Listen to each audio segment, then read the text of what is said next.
Nah, tim Enlightenment adalah gabungan dari para psikolog klinis, acupuncturist, health coach, dan nutritionist, serta praktisi human research. Pada hari ini, kita berbahagia sekali karena kita bisa mengundang para pembicara kita. Ada Miss Nirmala Ika, MC psikolog.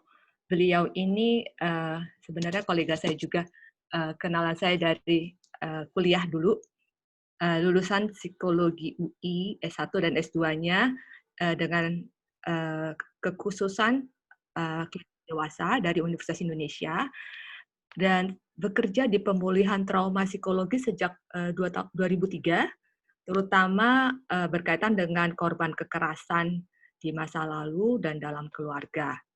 Pengalamannya Miss Ika ini banyak dalam membantu korban trauma, yang membuatnya juga aktif untuk melakukan upaya-upaya pencegahan terjadinya kekerasan, dan ia juga dulu bekerja dengan Yayasan Pulih, ya, salah satu LSM, untuk mengembangkan program-program pencegahan, di antaranya program yang melibatkan laki-laki dalam pencegahan kekerasan. Nah, Miss Ika ini juga aktif sebagai narasumber di media online dan offline. Dia banyak membuat modul-modul pelatihan, menjadi fasilitator, dan juga menulis buku panduan terkait pencegahan dan penanganan kasus kekerasan. Beliau juga memperdalam beberapa teknik terapi, di antaranya brain spotting, kapasitar, dan art terapi sebagai sarana untuk membantu proses pemulihan korban atau klien.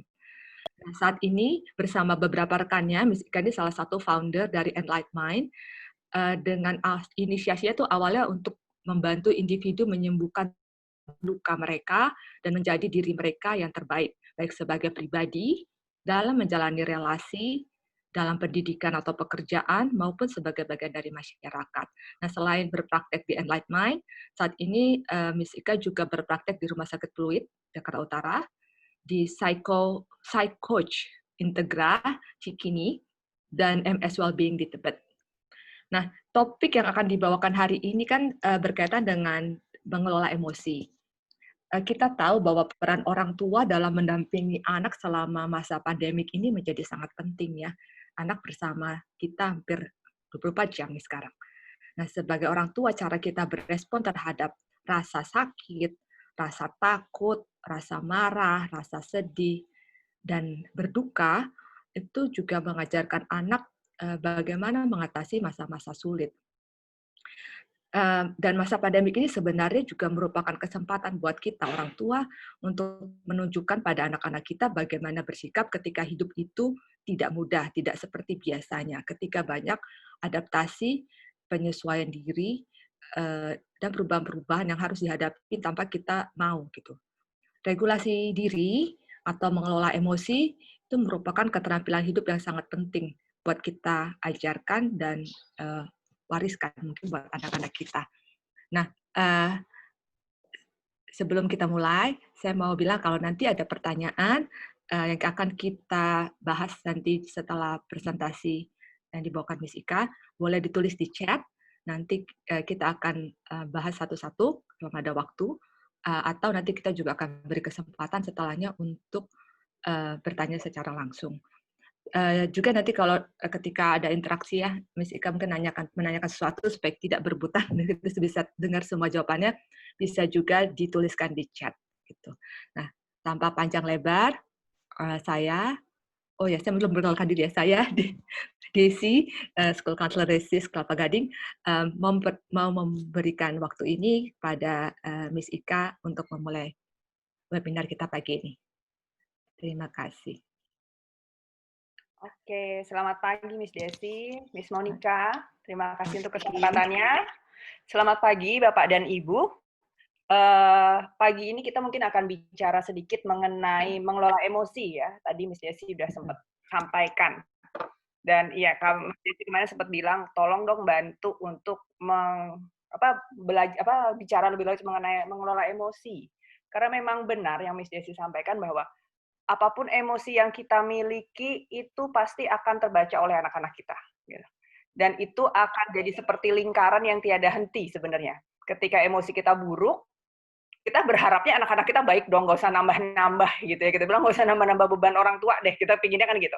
Tapi seringkali yang terjadi adalah ketika emosi kita buruk, anak-anak itu juga akhirnya nyamber emosi itu, mereka juga akhirnya bertingkah. Dan makin mereka bertingkah, kita akan makin kesal. Dan itu jadi muter terus kayak gitu ya. Oke, Miss Desi boleh minta tolong di-share presentasi saya? Iya. Nah, hari ini saya memang akan mengajak Bapak Ibu mungkin sedikit lebih interaktif. Kenapa? Karena saya berharap dengan Bapak Ibu juga merasakan dan mengenali diri, nanti Bapak Ibu juga bisa mengajarkan ke anak-anaknya untuk juga bisa mengenali emosi-emosi mereka dan bagaimana mengelolanya. Seperti itu ya Bapak Ibu. Nah, kita tunggu sebentar dari Miss Desi. Oke. Sudah di-share ya? Ya, boleh diputarkan ya? Oke. Oke. Saya boleh next, Miss? Oke, pada hari ini kita akan bicara mengenai kondisi emosi saat pandemik. Sebenarnya mungkin sudah sering dengar, tapi kita ulas sedikit. Dan kemudian kita akan bahas mengenai sadari. Sadari itu maksudnya bagaimana kita mengenali dan menyadari kondisi-kondisi kesehatan mental yang mungkin kita miliki. Nah, ini juga perlu diwaspadai nih. Ketika ngomong kesehatan mental, nggak usah takut Bapak Ibu. Kita ngomong kesehatan mental tuh sebenarnya sama aja kayak kita ngomong kesehatan fisik. Karena manusia itu kan terdiri dari mind, body, and soul. Fisik dan mental.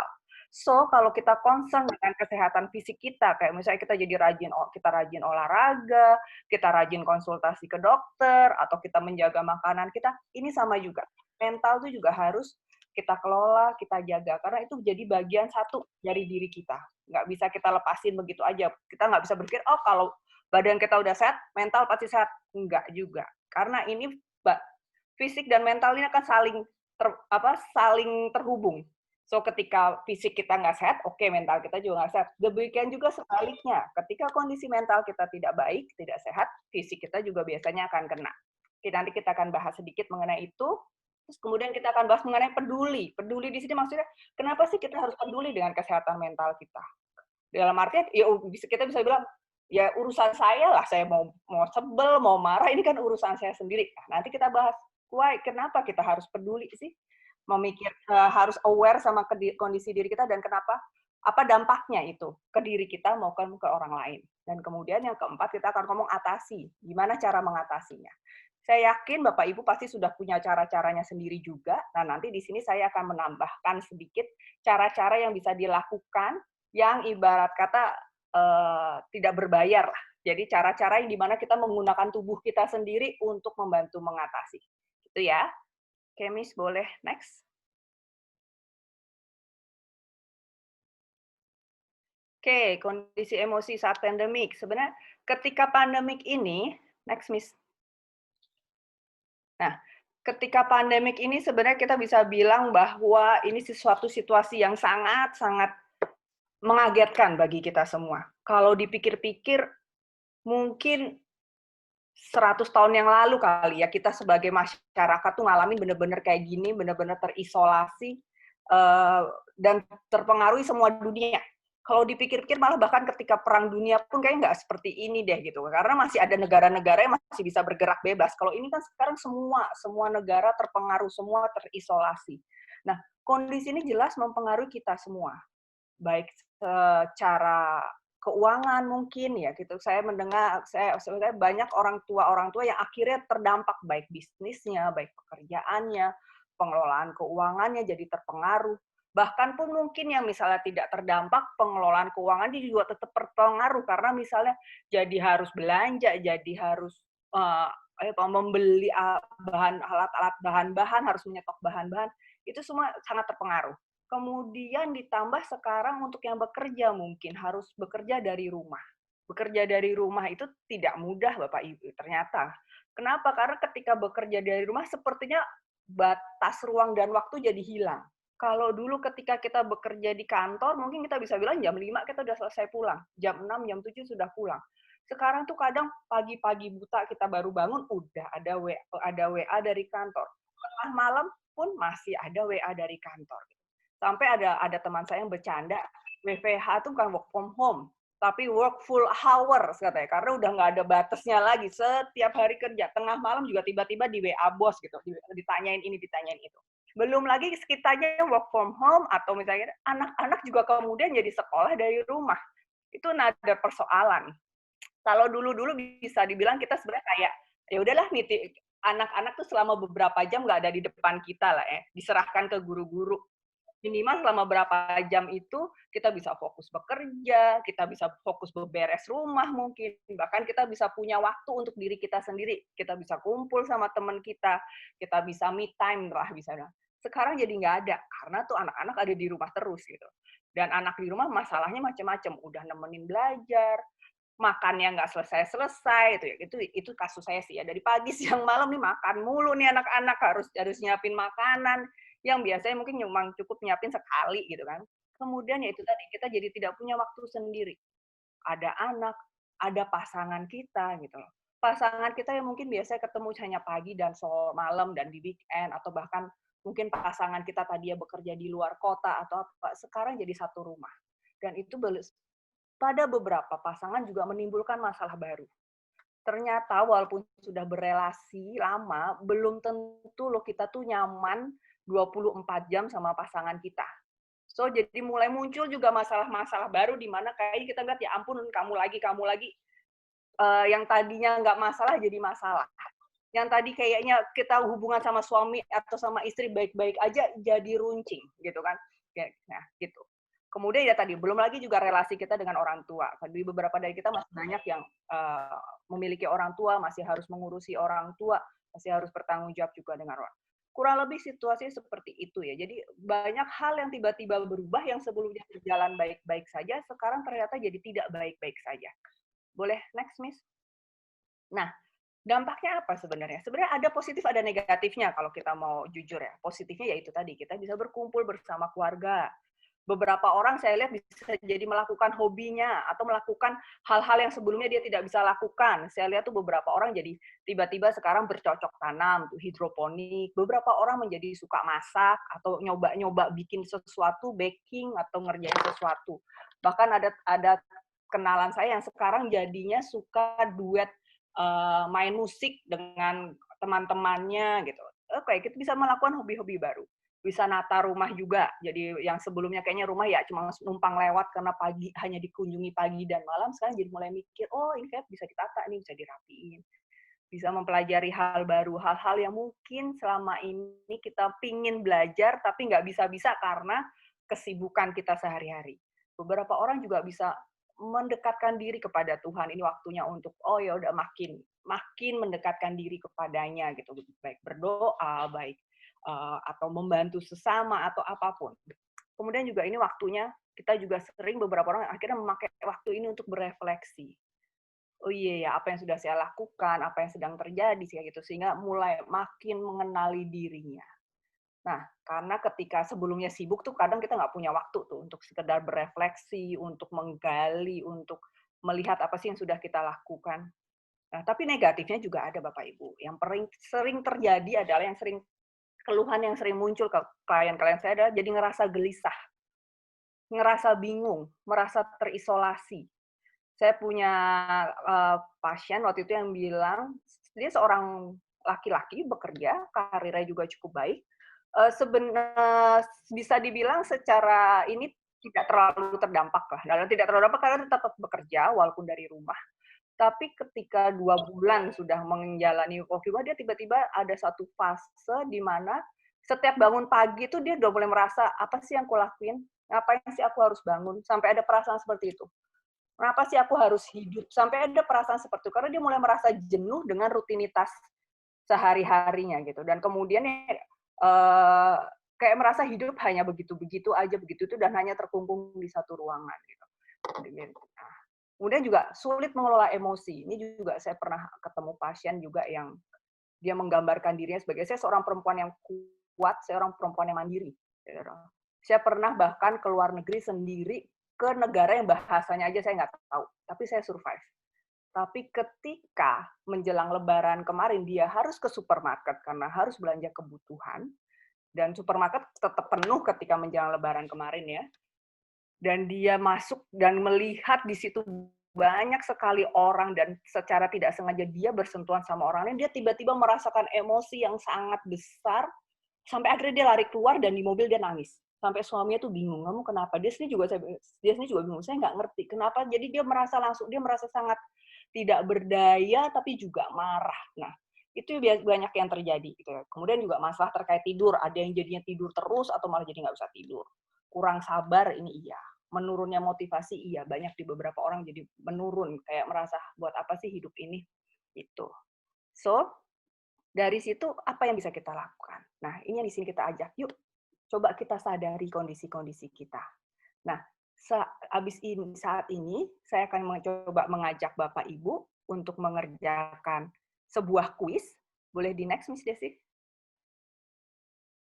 Nah, kita akan mengisi sebuah kuis. Mungkin Bapak Ibu bisa menyiapkan alat tulis, karena ini nanti kita harus menjumlahkan. Atau pakai handphone juga boleh, karena kita nanti akan menjumlahkan untuk melihat gimana sih kira-kira kondisi mental kita, gitu ya. Oke, boleh di next, Miss? Nih ya, jadi ini hanya sebenarnya ini adalah daftar beberapa hal untuk memahami seberapa besar sih tekanan hidup yang kita alami. Perlu diingat, di sini tidak ada jawaban benar atau salah. Yang penting adalah kita mengisi sesuai dengan apa yang kita alami. Kalau Bapak Ibu bingung, gimana ngukurnya, sejak kapan? Coba diingat-ingat aja 1 bulan terakhir ini. 1 bulan terakhir ini bagaimana perasaan Bapak Ibu? Nanti untuk menjawab pertanyaan-pertanyaan yang ada di ini. Gitu. Jadi nanti akan ada 25 pertanyaan, silahkan dijawab, kemudian dijumlahkan hasilnya. Jadi makanya kalau memang ada ada handphone, mungkin lebih mudah, langsung kita bisa masukkan angkanya dan langsung dijumlahkan. Atau pakai kertas kita jumlahkan secara manual. Nanti dalam menjawab ada pernyataan dan kemudian ada skala. Kita disuruh mengisi skala itu. Itu yang harus kita jumlahkan. Skala itu sangat jarang, jadi mungkin pernahlah sekali 2 kali gitu, atau 3 jarang gitu. 4 kadang-kadang, jadi kadang-kadang itu lebih intens, jadi lebih banyak gitu kan. Kalau 5 cukup sering itu berarti ya mungkin seminggu 3 kali kita ngalamin kayak gitu. Dan 6 sangat sering atau selalu, jadi bisa bilang setiap hari kita ngerasain perasaan itu. Gitu ya Bapak Ibu, bisa dipahami? Oke, kalau bisa dipahami, kita minta Miss Desi coba next ke sebelahnya. Nah, ini ada 10 pernyataan dulu. Silahkan Bapak Ibu jawab. Saya akan kasih waktu untuk mengisinya.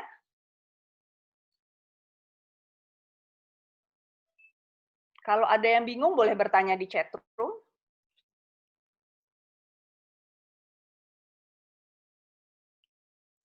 Nah, untuk nomor 5 dan 8, nanti penilaiannya dibalik ya Bapak Ibu. Jadi contohnya, misalnya saya merasa sangat rileks, kemudian saya menjawab 6, oh karena saya selalu rileks. Nah, ketika penjumlahan, dia tidak dinilai 6, tapi dia dinilai 1. Gitu. Jadi kalau nilai kita menjawab 6, itu berubah jadi 1, kita menjawab 5 berubah jadi 2, kita menjawab 4 berubah jadi 3, kita menjawab 3 berubah jadi 4, kita menjawab 2 berubah jadi 5, dan menjawab 1 berubah jadi 6.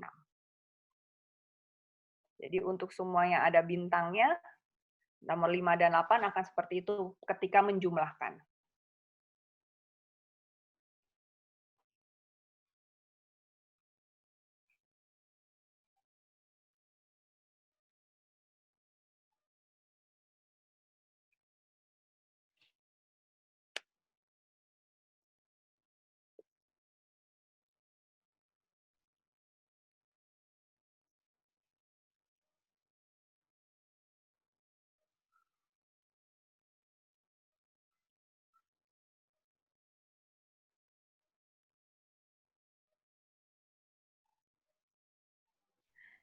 Miss, ada Ibu Linda. Ya. Tolong jelaskan ulang. Oke, Bu Linda silakan isinya begini Bu. Jadi kayak misalnya saya merasa sangat tegang. Nomor 1 itu sebenarnya kalau kita anggap kita nggak pernah tegang. Kalau kita pilih 1 berarti kita nggak pernah tegang sama sekali. Kalau kita isi 6 berarti hampir setiap hari kita merasa tegang. Nah, silahkan dipilih aja. Misalnya saya milih yang mana? Oh, saya berarti, tapi kadang-kadang saya cuma kadang-kadang kok gitu. Berarti kita bisa pilih 4 gitu. Isinya silahkan langsung di ini aja, Miss. Jadi pakai kertas sendiri masing-masing atau gitu. Atau langsung dijumlahkan di handphone. Kalau ada pakai kalkulator di handphone, tinggal langsung dihitung. Saya nomor 1 saya 1, berarti ditambah nomor 2, misalnya nanti saya jawabannya berapa. Kayak gitu. Jadi tidak usah diisi di sini, tapi langsung diisi di kertas masing-masing. Oke, Bu Linda, terima kasih. Ini sudah bisa di next. Oke, coba 1 menit lagi kali ya? Oke, boleh. Bentar.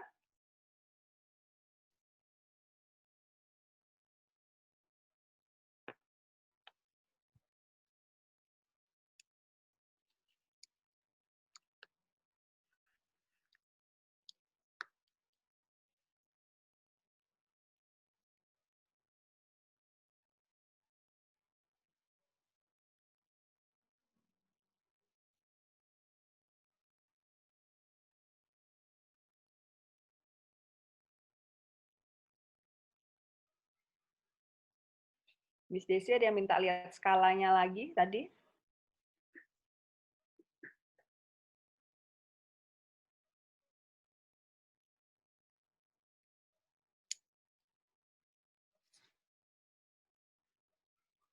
Oke. Kita next ke nomor halaman berikutnya.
Oke, apa bisa di next?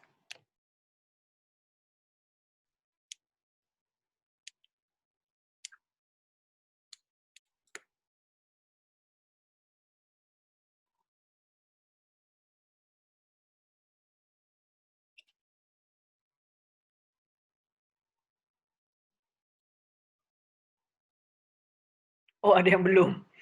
Oke, nggak apa-apa, kita selesaiin sampai 25, nanti kita back lagi ya ke nomor yang belum.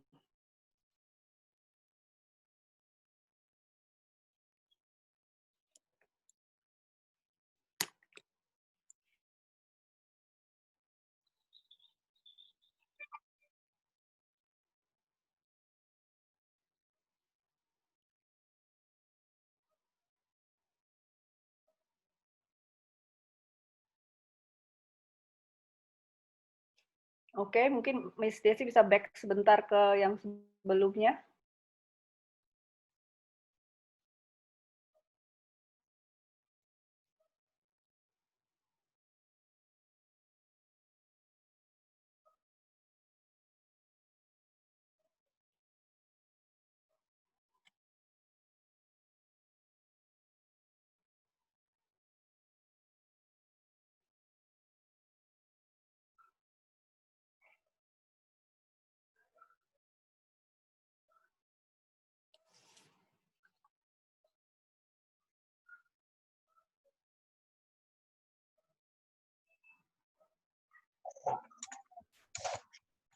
Oke, sudah ya? Coba kira-kira dijumlahkan dulu. Untuk yang ketinggalan nggak apa-apa, nanti mungkin bisa kalau masih ada waktu bisa diulang lagi. Maksudnya Miss Desi bisa tampilin lagi. Sambil nanti proses tanya jawab kalau yang masih penasaran. Tapi boleh tolong dijumlahkan dulu kalau yang sudah. Nah,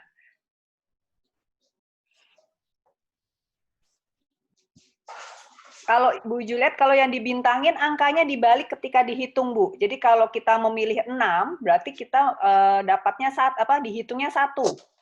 Gitu. Dijumlahkannya dengan 1. Ketika kita memilih 5, dihitungnya 2. Ketika memilih 4, dihitung 3. Ketika memilih 3, dihitung 4. Memilih 2, dihitung 5. Dan memilih 1, dihitungnya 6.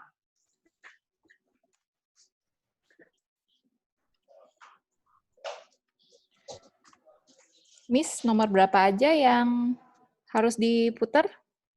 Nomor 28, 25, yang belasan saya lupa berapa tadi ya, Miss Desi yang belasan. Nomor 5, yang ada asteriknya nomor 5, nomor 8, nomor 13. 11 juga. Oh, 11, 13. Dan nomor 25.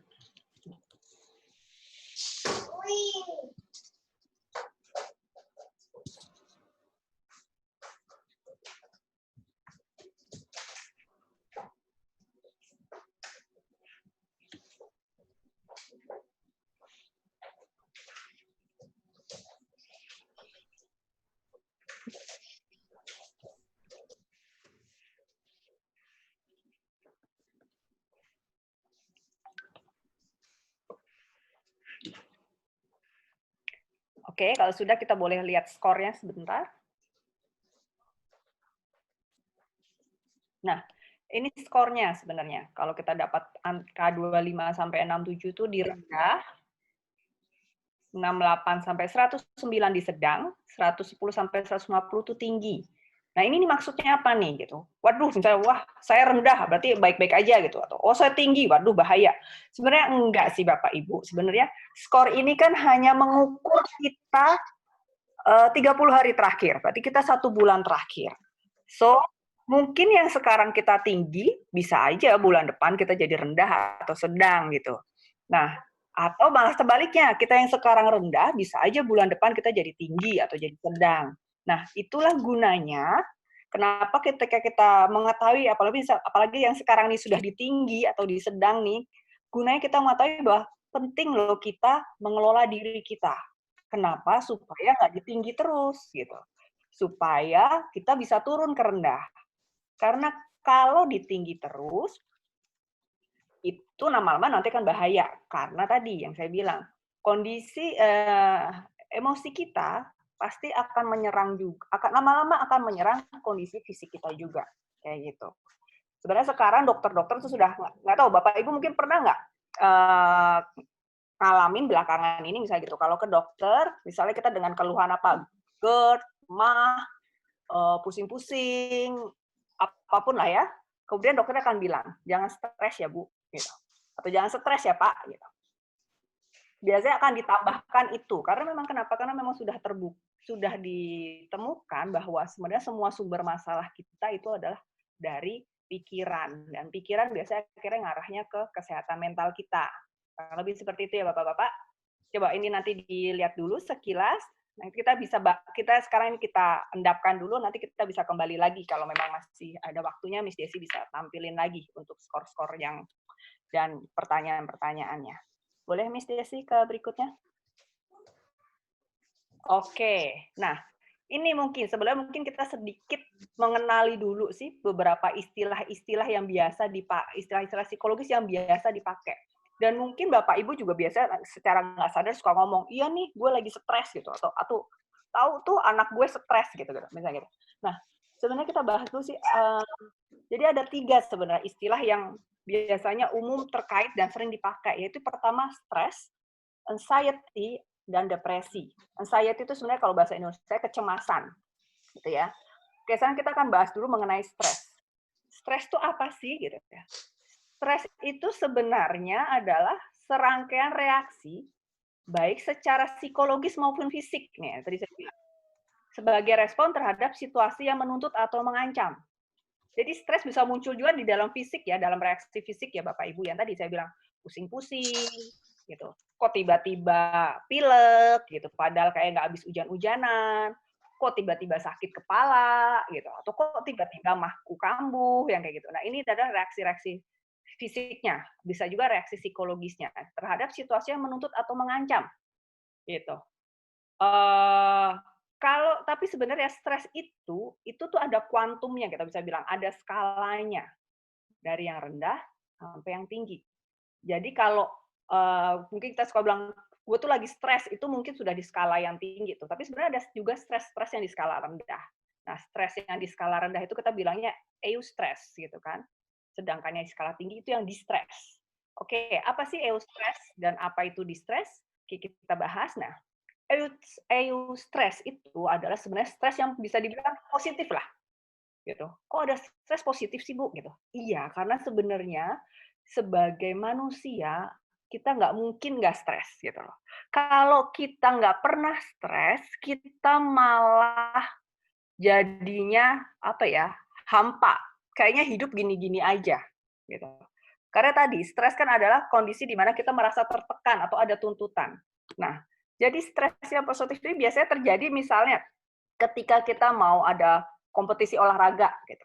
Atau ketika kita ujian. Mungkin masih ingat Bapak Ibu dulu ketika sekolah, terus besoknya mau ujian, kita belum belajar, terus mulai deh sakit perut, mulai apa. Nah, tapi bagaimanapun juga stres-stres itu sifatnya masih kenapa dibilang positif, karena sifatnya masih dia akan memberi kita motivasi. Karena kita tahu mau nggak mau harus belajar, ya dia jadi memberikan kita motivasi untuk at least malam ini bisa begadangan, bisa memotivasi kita untuk fokus malam ini belajar bahan ulangan besok, misalnya kayak gitu. Atau misalnya kalau yang kita bekerja, ada deadline-deadline pekerjaan atau proposal-proposal yang harus dibuat, nah mau nggak mau, itu harus kita kerjakan dan ini masih memberikan motivasi gitu. Perasaan cemas, perasaan stres ini masih memberikan kita motivasi untuk oke, saya harus fokus kerjanya, saya harus atur waktu saya satu hari ini supaya semua pekerjaan saya selesai.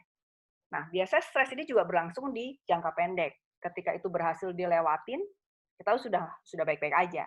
Contohnya misalnya kita lagi di rumah nih, kantor kan tetap minta, ayo bikin proposal karena kita harus cari duit misalnya gitu. Di satu sisi ini harus nemenin anak belajar di sekolah, di satu sisi belum masak, belum beberes.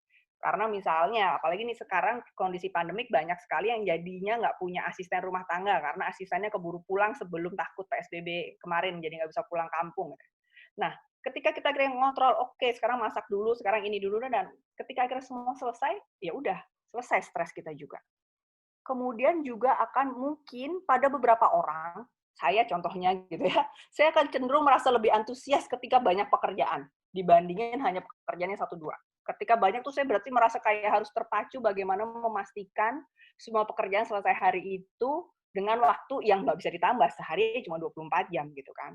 Dan ini juga kadang membantu kita meningkatkan performa. Karena kita stres, karena kita cemas, kita merasa khawatir, kita jadi lebih giat belajar. Kalau misalnya pada atlet-atlet karena dia takut tidak berhasil tampil dengan baik, dia jadi rajin latihan dan akhirnya performanya menjadi meningkat. Itu yang kalau kita bilang eustress. Jadi tidak semua stres buruk, tapi ada juga yang disebut distress. Nah, distress ini memang yang mungkin yang kita selama ini suka bilang itu ya, yang cenderung negatif lah. Kenapa? Karena ini menyebabkan kecemasan atau kepedulian yang berlebih. Peduli itu sebenarnya kan baik ya, tapi kalau berlebih, hati-hati juga. Contohnya misalnya nih sekarang mungkin di parents gitu sering terjadi nih. Karena kita cemas dengan sistem pembelajaran online, karena kita nggak biasa, kita produk pembelajaran konvensional gitu, yang belajar di sekolah, duduk manis, cakep gitu kan. Tiba-tiba anak-anak kita belajar online. Dan kemudian sebenarnya kita concern, kamu ngerti apa enggak, bisa apa enggak sih belajar online gitu. Yang ada tapi setiap 5 menit kita cek ke kamar anak kita. Bisa nggak? Ini nggak? Itu nggak? Nah, sebenarnya basicnya kan peduli. Tapi jadi berlebihan. Yang ada anaknya stres, kita juga stres. Gitu kan. Gitu. Kemudian, biasanya juga bisa berlangsung dalam waktu pendek ataupun panjang. Panjang tuh dalam arti bisa bahkan ketika masalahnya udah selesai pun kita tetap merasa cemas. Misalnya, ketika tadi pekerjaan kita sudah selesai pun kita tetap merasa gelisah. Kok kayaknya masih ada yang kurang, masih ada yang kurang, masih ada yang kurang.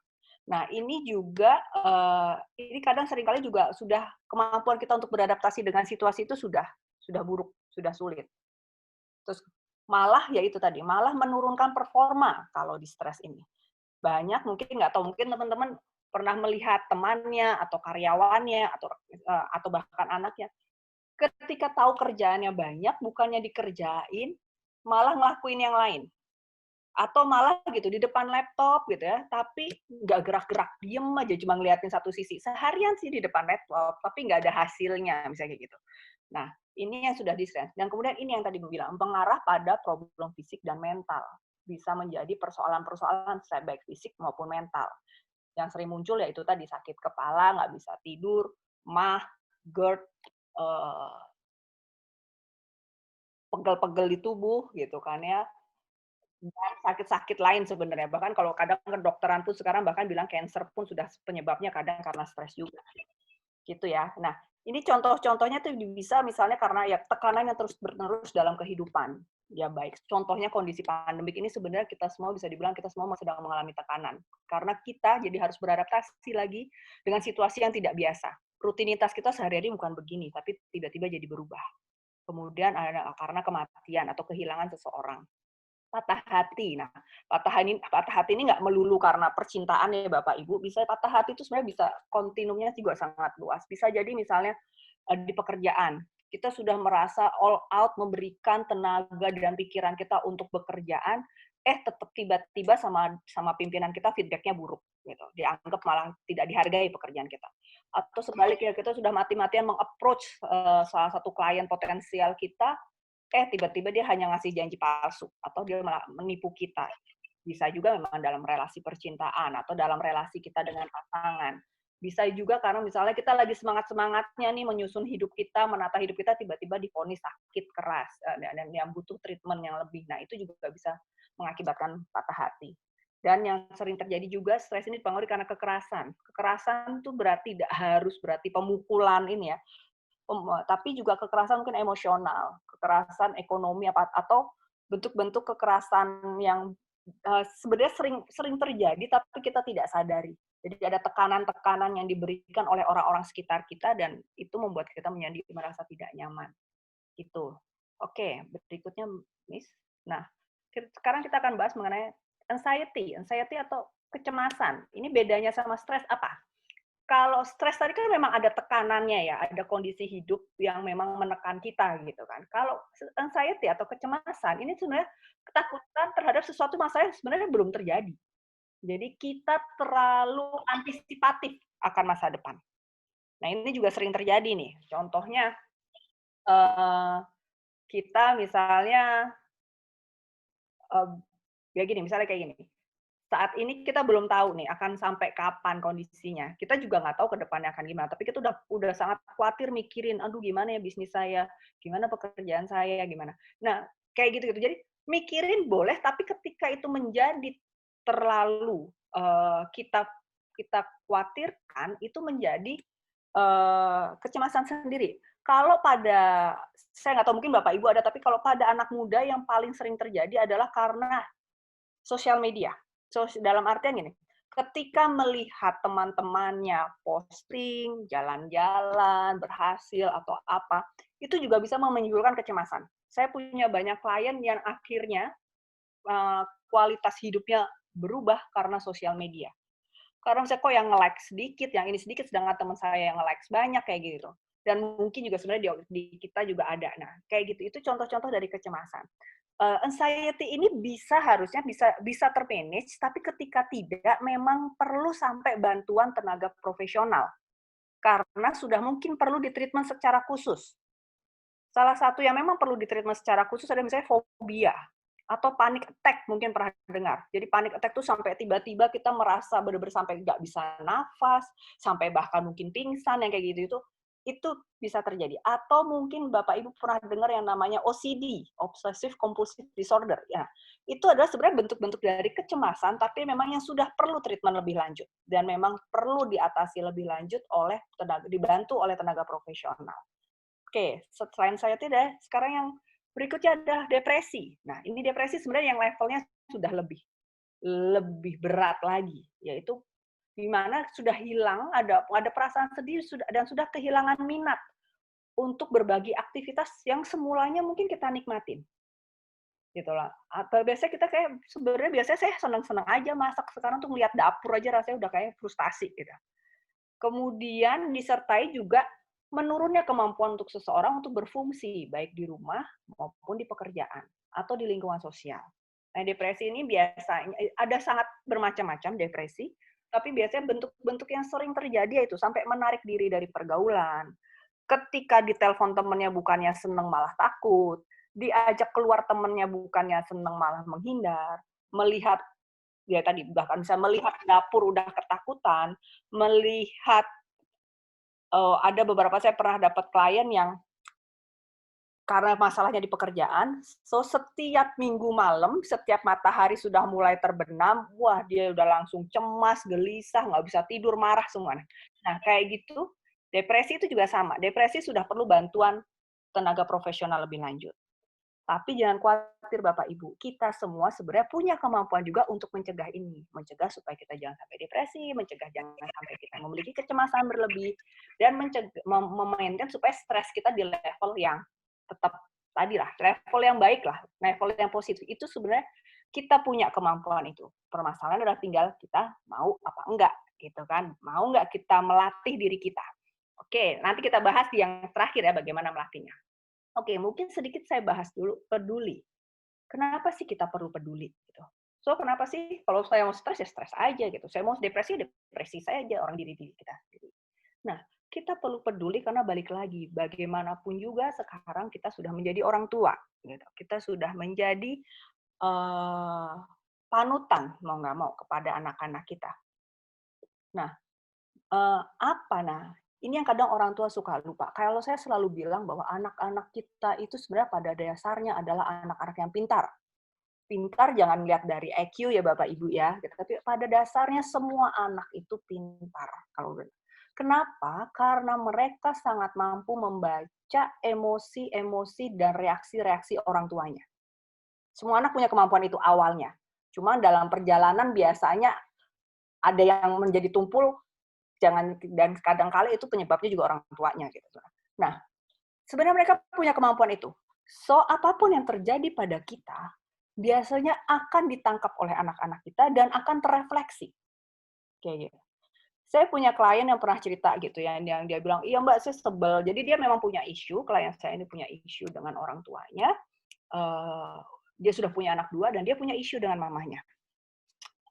Dan dia selalu setiap dia selalu bilang, "Saya sayang sama anak-anak saya percaya banget dia sayang sama anak-anaknya." Tapi dia selalu bilang anak-anaknya susah diatur. Dalam perjalanan kita diskusi, dia cukup lama menjadi klien saya. Sebenarnya ketahuan dia sayang, memang dia sangat sayang sama anak-anaknya. Tapi masalahnya dia masih frustasi dengan relasi dia dengan ibunya. So, setiap kali dia bermasalah dengan ibunya, secara tidak sadar dia akan jadi emosional juga ke anak-anaknya. Dan ketika dia menjadi emosional, masalahnya dia sering sekali jadinya bermasalah dengan ibunya. Jadi sering kali dia menjadi emosional ke anak-anaknya. Dan ketika anaknya dihadapinya juga dengan emosional, dengan marah-marah, kemudian anak ini juga tumbuh menjadi anak yang sulit, gitu kan. Menjadi makin susah diatur. Ketika maunya si ibu kan gitu, kalau mama lagi marah ya kamu nurut, ya nggak bisa gitu kan. Karena anaknya taunya bahwa cara mengekspresikan emosi adalah dengan marah. So ketika anak yang sendiri juga merasa frustasi dengan dirinya, ya yang dia lakukan adalah juga marah, kayak gitu. Mungkin Miss Desi bisa next. Nah ini tadi yang sebenarnya saya ngomong ya, kenapa kita perlu peduli karena merawat diri sendiri berarti kita juga merawat relasi kita dengan pasangan, dengan anak-anak, dan dengan keluarga dan orang sekitar, gitu. Karena kita sebagai orang tua kita adalah cerminan dari anak-anak kita. Sebenarnya timbal balik. Jadi kalau banyak orang tua yang berpikir bahwa nanti kalau anaknya besar akan berubah sendiri, itu enggak. Pengalaman saya itu biasanya enggak. Apa yang kita ajarkan baik secara verbal dalam arti kita bilang kamu jangan nyontek ya nak, kamu jangan nakal ya nak, misalnya gitu, maupun yang tidak secara verbal perilaku kita itu akan ditiru anak.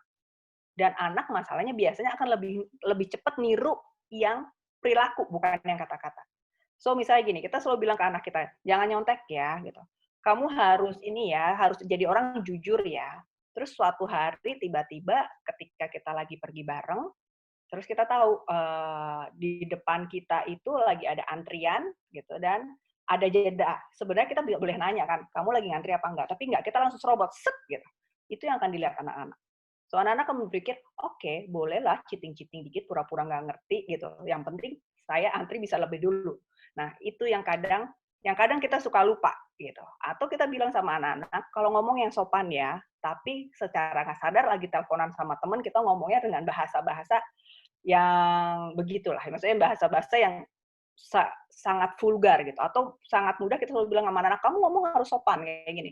Tapi ketika di setengah jalan, dipepet motor, wah segala kebun binatang keluar dan anak kita lagi ada di tempat itu. Anak biasa lebih niru yang perilaku gitu. That's why makanya kita perlu menjaga. Oke, berikutnya Miss Desi. Nah, ini kenapa kita balik lagi perlu menjaga? Balik lagi tadi kalau terkait dengan anak. Sebenarnya saya tahu, menurut saya setuju bahwa semua orang tua pasti ingin yang terbaik buat anak-anaknya. Semua orang tua jungsek, bisa dibilang sekarang kita jungkir balik kerja dari pagi sampai siang sampai malam gitu ya, supaya anak-anak kita bisa berhasil. So, kita ibaratnya aku tuh, iya saya tuh marah-marahin dia supaya dia bisa berhasil juga. Mostly dari kita adalah kepingin anak kita sukses. Nggak ada yang pingin anaknya fail. Bahkan kita bisa dibilang kita maksa-maksa dia dapat nilai 100 terus, itu juga tujuan kita adalah supaya dia berhasil gitu kan. Cuma kita lupa, bukannya kadang, yang terjadi adalah untuk berhasil dalam hidup, anak-anak tidak hanya perlu EQ yang tinggi, tidak hanya perlu ranking yang selalu nomor 1 atau 10 besar, tidak hanya perlu semua device yang lengkap, tidak hanya perlu barang-barang mewah di rumah. Tapi sebenarnya mereka juga perlu memahami apa yang disebut dengan social skill atau kemampuan sosial dan emotional skill. Karena itu yang akan akhirnya ketika mereka menghadapi masalah di depan, ketika itu yang akan membantu mereka. Kalau namanya balik lagi, banyak orang tua tuh suka ngerasa ketika ada tes IQ tuh secara nggak sadar ngebandingin IQ-nya sama anaknya orang lain gitu, IQ anak temennya gitu. Sebenarnya tuh saya suka geli tuh kadang gitu, karena IQ tuh nggak ngaruh sebenarnya Bapak Ibu. IQ tuh hanya potensi. Balik lagi anaknya rajin apa enggak gitu kan. Bisa aja IQ-nya rendah tapi dia rajin belajar ya bisa aja tetap ranking. Kedua juga nilai. Banyak orang tua yang ngejarnya di nilai. Harus gitu. Dari pulang sekolah nanti masih dikasih les, kasih gini. Saya tahu tujuannya adalah supaya anaknya berhasil, tapi balik lagi. Ketika hanya mengejar nilai, tapi melupakan sontak kemampuan sosial dan emosinya sendiri, itu biasanya akan sulit. Saya banyak mendapati klien-klien saya, laki-laki ataupun perempuan dewasa yang datang ke saya, dalam usia yang harusnya sedang produktifnya, tapi ternyata mereka nggak bisa produktif. Salah satu penyebabnya ya adalah itu. Mereka tidak bisa adjust dengan kondisi sosial. Karena terbiasa selalu nomor 1, ketika ada di kantor dan ada konflik, dia nggak bisa beradaptasi. Akhirnya pindah kantor. Atau at the end akhirnya memilih nggak kerja. Gitu. Atau ya gitu, pinter, tapi sangat tidak punya empati terhadap teman-teman sekantornya. So yang ada teman-temannya akhirnya mencari cara-cara supaya dia nggak betah di kantor. Misalnya kayak gitu. Kurang lebih seperti itu ya. Nah, apa sih kemampuan sosial dan emosi? Itu sebenarnya ada 5 hal yang perlu dipelajari juga oleh anak-anak. Yaitu pertama kesadaran diri, menyadari dirinya. Bagaimana caranya dia anak-anak harus belajar mengenali emosinya. Belajar untuk memiliki kepercayaan diri. Belajar untuk mengenali kekuatannya dia sendiri. Gimana sih mengenali emosi? Sebenarnya kita bisa ajarkan. Emosi itu sebenarnya kan ada banyak. Marah, senang, sedih, kecewa, berduka gitu ya. Nah, anak-anak sekarang tuh udah nggak biasa tuh. Kalau ditanya, kamu gimana? Galau. Gitu. Galau tuh emosi apa sih sebenarnya? Nggak ada. Galau tuh mix up. So, kita sebenarnya bisa mengajak anak kita untuk belajar mengenali. Ketika anak kita marah-marah atau ketika anak kita kayak diam aja, kita boleh tanya, kamu kenapa? Nah, gitu. Nggak tahu galau. Galau tuh kayak apa? Apa yang kamu rasain? Jadi supaya dia bisa belajar mengenali. Oh, saat ini tuh sebenarnya saya marah. Saat ini tuh saya sedih. Atau saat ini tuh saya sedang kecewa sebenarnya. Gitu. Nah, itu ada juga kalau ibu-ibu dan bapak sebenarnya ada buku-bukunya juga untuk mengenali emosi. Buku anak-anak sih, tapi it's okay untuk kita pelajari bareng sama anak-anak untuk lebih mengenali supaya mereka cuma tidak emosinya galau, bete, apalagi tuh ya emosi anak-anak muda gimana itu yang emosi-emosi yang sebenarnya tidak jelas dan akhirnya mereka sendiri bingung mendeskripsikannya perasaan mereka gitu. Kemudian memiliki kepercayaan diri. Nah, ini juga penting. Anak-anak perlu banget, tidak hanya anak-anak, kita semua perlu banget memiliki kepercayaan diri. Caranya gimana? Kasih kepercayaan kepada mereka. Yakin bahwa mereka bisa. Ya itu tadi saya bilang, semua anak tuh sebenarnya pinter. Cuma memang pinternya kan beda-beda gitu kan. Ada yang pinter di matematika, ada yang pinter di bahasa, ada yang pinternya gambar, ada yang dia pinternya di spasial contohnya. Misalnya kayak anak saya sangat kuat di spasialnya. Saya suka bilang kamu tuh kayak peta berjalan gitu. Tapi dia memang ada lemah yang di lain. Nah, pilihannya adalah kita kasih kepercayaan ke dia bahwa mereka bisa handle masalahnya sendiri. Nah, ini yang saya suka lihat nih. Mungkin mudah-mudahan sih kalau di SIS nggak ada ya, tapi saya melihat di beberapa sekolah. Ketika misalnya anaknya berantem sama temennya, instead of kita kasih kesempatan anak kita untuk selesai sendiri, kita nggak, sebagai orang tua kita langsung jump in. Kita marahin si temennya, kalau makan kadang kita marahin orang tua temennya. Nah, itu membuat anak menjadi merasa, oke, kalau ada apa-apa, saya tinggal panggil orang tua saya, masalah selesai. Tapi, di satu sisi dia menjadi tidak muncul kepercayaan dirinya, bahwa dia bisa handle masalahnya. Gitu. Dia merasa dia harus membutuhkan orang lain untuk mengatasi masalahnya. Kemudian juga mengenali kekuatan, ini juga. Banyak anak akhirnya nggak tahu, nggak paham kekuatan dia di mana. Kenapa? Karena sering banget dibantu. Gitu. Baik dibantu oleh guru, dibantu oleh orang tua, oleh siapapun. Sometimes kita memang perlu memberikan kesempatan pada anak kita untuk fail supaya dia tahu sebenarnya batas kekuatan dia ada di mana. Dan penting banget buat kita semua orang pada itu kita tahu batas kekuatan kita dari mana, dari mana. Tidak bisa mengenali, akhirnya kita merasa ya kita nggak mampu. Atau malah jadi over, ngerasa kita mampu semuanya. Padahal nggak juga, manusia juga tetap ada limitnya. Kayak gitu ya. Kedua, mengelola diri. Mengelola diri itu bisa contohnya yang menahan impuls. Menahan impuls itu maksudnya dalam arti gitu. Mengelola, apa ya, kalau marah tuh gimana menyampaikannya, kalau sedih gimana menyampaikannya gitu. Jadi jangan ketika wah pengen nangis, wah langsung nangis aja di depan umum gitu. Pengen marah, wah langsung marah-marah aja. Enggak, mengelola diri itu penting bagi kita untuk mengenali bagaimana kita bisa memanage itu. Kemudian disiplin, itu juga penting karena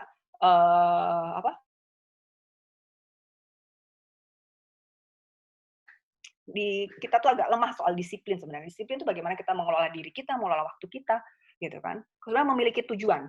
Kita juga harus tahu tujuan kita apa.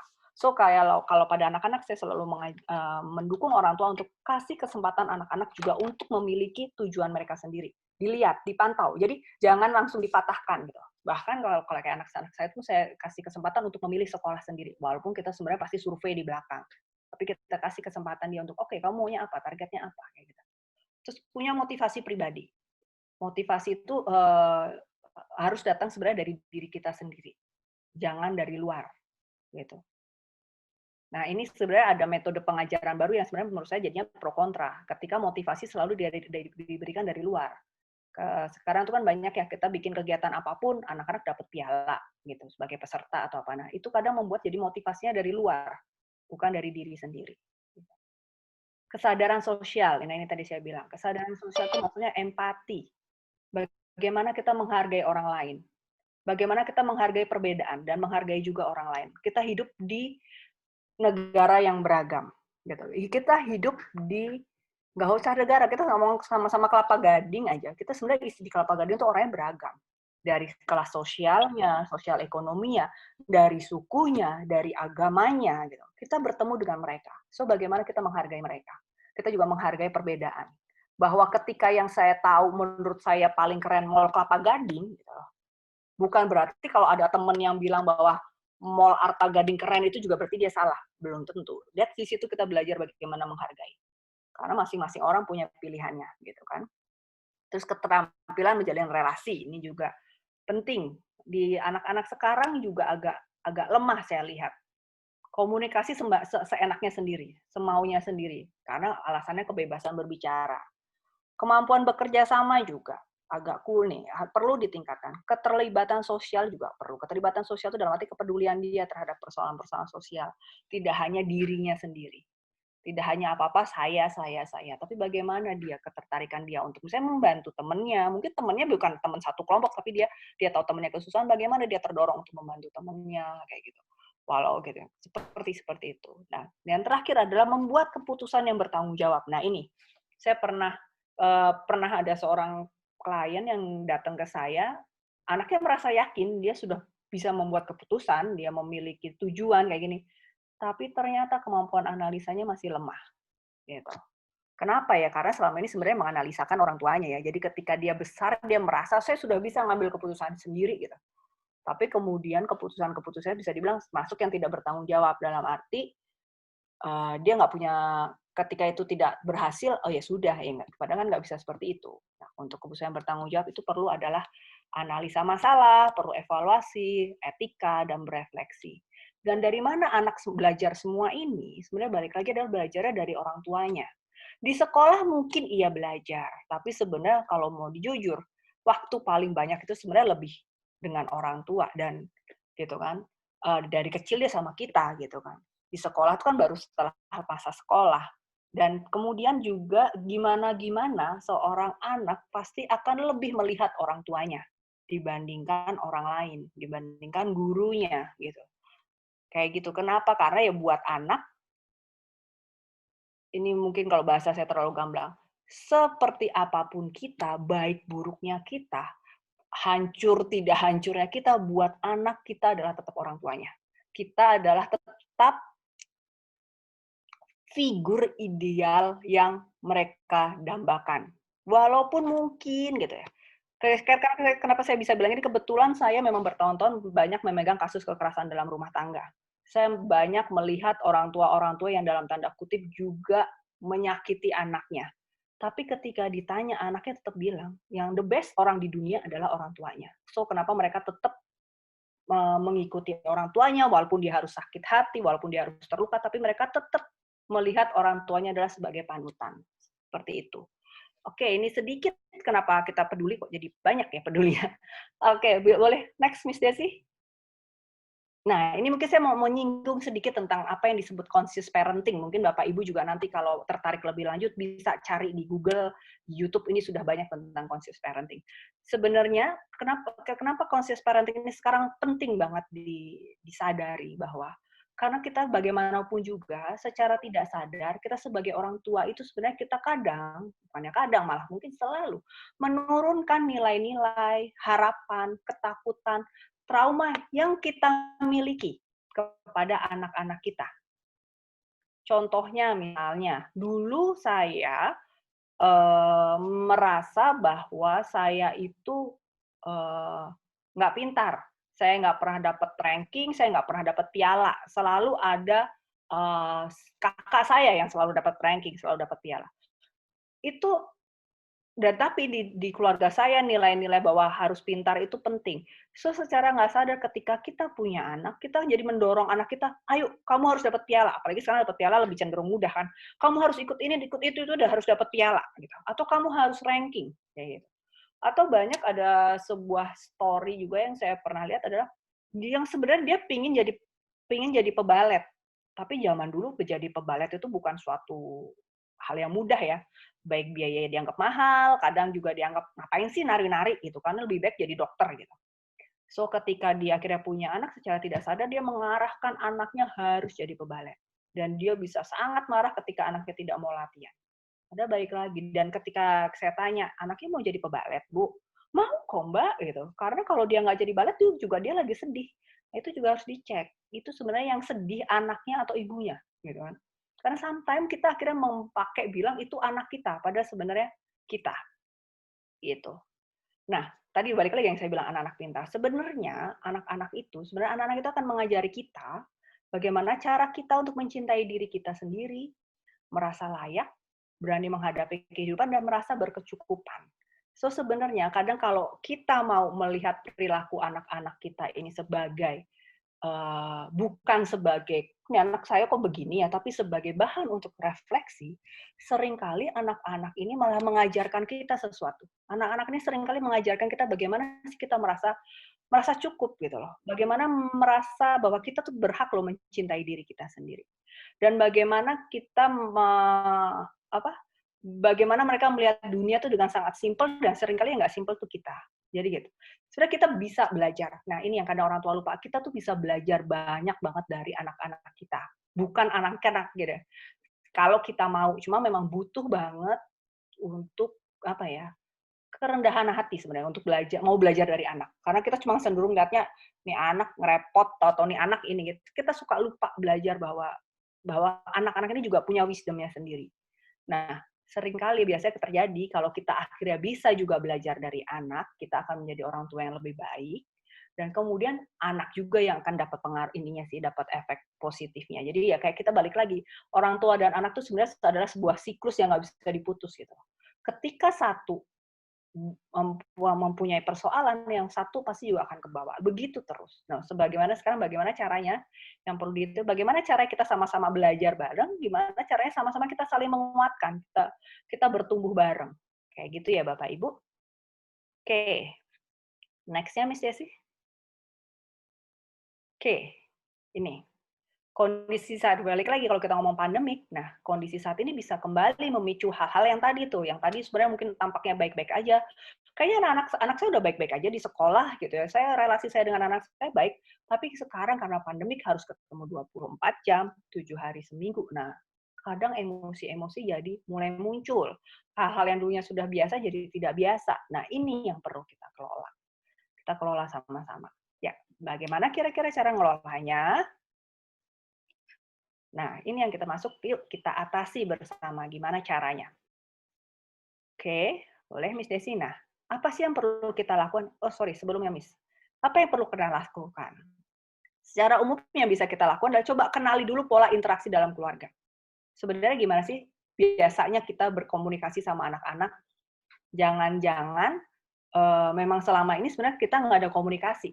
Nggak ada komunikasi itu dalam arti kita paling cuma kalau misalnya anak pulang sekolah cuma nanya, kamu gimana? Gimana di sekolah tadi? Ketika anak cerita, kita nggak benar-benar dengerin. Kenapa? Karena kita sambil ngerjain yang lain. Gitu. Kita sambil nerima telepon dari klien, kita sambil mungkin masak, sambil beberes, atau sambil apapun. Nah, kalau memang pola-pola interaksinya sudah seperti itu, nah ini pelan-pelan diperbaiki. Gitu. Gimana cara perbaikinya? Coba jalin relasi lagi dengan anak. Kalau anak, apalagi kalau anaknya udah dewasa nih ya, SMP, SMA pasti udah males ya, biasanya nggak pernah diajak ngobrol orang tuanya, tiba-tiba diajak ngobrol, mereka biasanya udah bete tuh. So, nggak apa-apa. Kita orang tua yang deketin. Masuk ke kamarnya, kamu ngapain, gini-gini. Dia nggak suka, kita keluar. Besok kita lakuin lagi. Nanti kita lakuin lagi. Sampai akhirnya pelan-pelan terbiasa. Dan saya yakin itu bisa. Karena sebenarnya balik lagi, ikatan keluarga itu sebenarnya ikatan yang cukup kuat. Cuma tinggal sabar nggak kita ngadepin interaksi-interaksi yang mungkin belum seperti kita harapkan awalnya, tapi kita bisa maintain itu. Kemudian juga tetap beri ruang privasi untuk masing-masing, gitu ya. Jadi kalau misalnya usahain, kalau memang masing-masing punya ruangannya sendiri-sendiri, karena kita juga nggak bisa terus-terusan ngadepin terus-terusan berhadapan dengan keluarga kita sendiri pun itu sebenarnya juga melelahkan. Jadi tetap beri ruang privasi, masing-masing orang tetap punya privasinya. Bisa kalau memang rumahnya cukup besar, punya ruangan sendiri-sendiri silahkan. Tapi kalau rumahnya tidak cukup besar, ya kita bisa bagi area-area gitu, misalnya, yang disesuaikan dengan kondisi rumah. Gitu. Tetap lakukan kegiatan tetap rutin seperti biasa. Harus masak, harus bekerja, ini ya. Kalau memang bekerja di rumah tetap dandan, jangan berarti nggak dandan gitu, karena tetap munculkan rutinitas bahwa ini saya bekerja gitu. Kemudian kenali emosi pribadi kita dan kelola. Nah, itu tadi kita kenalin. Mungkin Bapak Ibu sebenarnya sudah kenalin. Nah, dan sudah melakukan beberapa hal, bisa jadi misalnya dengan olahraga, dengan makan teratur, meditasi, mungkin atau beberapa juga ada yang kalau kemarin saya kebetulan juga bikin webinar gitu, saya tanya apa yang dilakuin? Oh, shopping gitu, mendengarkan musik, gini-gini. Go ahead, silahkan. Cuma kalau shopping hati-hati, nanti tagihan kartu kreditnya membengkak, itu masalah baru gitu kan. Atau malah mungkin ada yang jadi merokok atau jadi minum minuman keras. Nah, itu yang perlu dikontrol gitu. Karena biasanya efeknya jadi ke belakang lebih nggak baik. Kemudian komunikasikan perasaan masing-masing. Nah, ini memang perlu sekali dilatih. Karena nggak semua keluarga biasa ngomongin perasaannya masing-masing. Banyak seringkali terjadi kalau saya temukan pada orang tua dan anak-anak, ketika anaknya mulai ngomong, orang tuanya reaksinya lebih heboh daripada anaknya. Gitu. Jadi akhirnya anaknya terbiasa tidak ngomong ke orang tuanya. Contohnya yang saya sering dengar ya, saya juga orang tua, saya juga pernah ngadepin gitu ya. Ketika anak baru cerita, "Mah, tadi si Agus misalnya, Mah si Agus tadi nyontek." Dia baru cerita gitu doang, kitanya udah nyerocos panjang lebar. Nyontek itu nggak boleh loh ya, kamu tuh jangan pernah nyontek, ya ampun nyontek tuh ini. Padahal anaknya cuma mau bilang, Agus nyontek, saya sih enggak, gitu loh. Cuma cerita doang gitu. Tapi kadang reaksi kita jadi heboh. Nah itu kadang membuat komunikasi di keluarga juga jadi nggak jalan tuh. Anak jadi mulai males, ngapain sih harus cerita? Orang baru nyeritain si Agus, ya dia saya yang dikuliahin panjang lebar tentang tidak bolehnya menyontek. Nah ini memang harus dilatih balik lagi. Jadi mungkin kalau memang mau, kita bisa ada sesi berikutnya bagaimana melatih komunikasi, tapi secara garis besar itu. Kemudian lakukan kegiatan bersama. Nah, lakukan kegiatan bersama tuh, apalagi kalau di masa pandemik, bisa lah kita nonton TV bareng, ada Netflix, ada film. Saya suka sama anak-anak saya bikin acara movie night, sebenarnya nontonnya di laptop doang, tapi kita sebutnya movie night gitu kan. Terus kemudian atau main-main kartu gitu, atau main monopoli, main apapun. Permainan yang dulu sudah kita lupakan, sekarang coba yuk main bareng sama anak gitu. Nggak harus seharian kok main.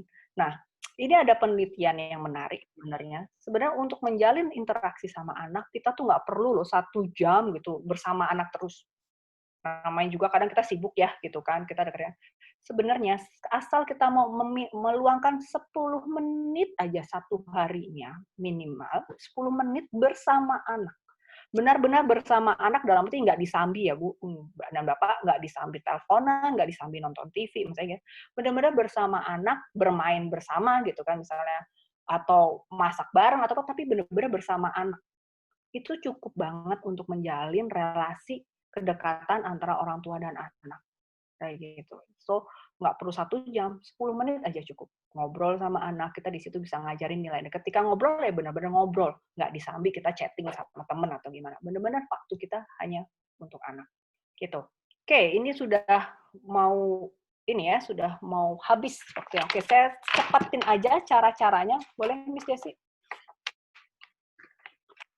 Oke, ini yang kita sebut namanya regulasi emosi. Tadi kan kalau misalnya kita sudah menganalisa, kita punya emosi-emosi yang perlu dikelola, gimana caranya? Nah, ini sebenarnya ada 4 cara yang kita bisa latih bersama. Sebenarnya 4 cara ini cara murah meriah. Kalau tadi kan kita shopping, kita ngabisin duit ya, gitu kan. Atau kita olahraga, sekarang sarana olahraga belum semuanya terbuka. So ini kita menggunakan tubuh kita sendiri. Itu aset kita sendiri untuk membantu mengelola emosi kita. Oke, yang pertama adalah yang kita sebut nafas. Oke, Miss Desi.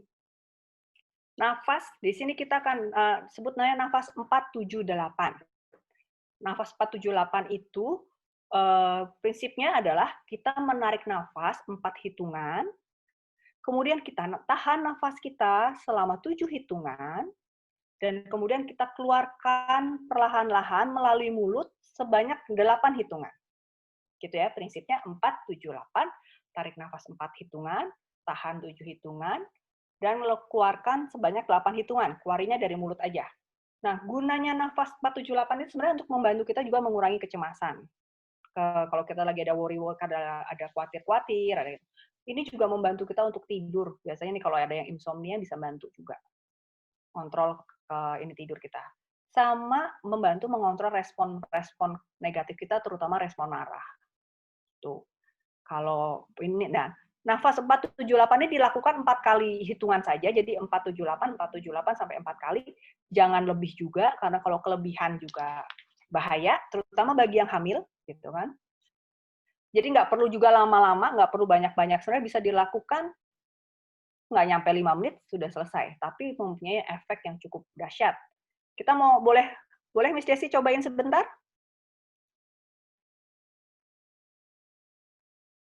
Boleh, Miss, silakan. Oke ya. Yuk, Bapak Ibu kita coba sebentar aja, nggak mungkin nggak nyampe 1 menit. Sekarang silahkan duduk senyaman mungkin di posisinya, cari posisi yang nyaman. Kalau yang memang bisa memejamkan mata, silahkan memejamkan mata.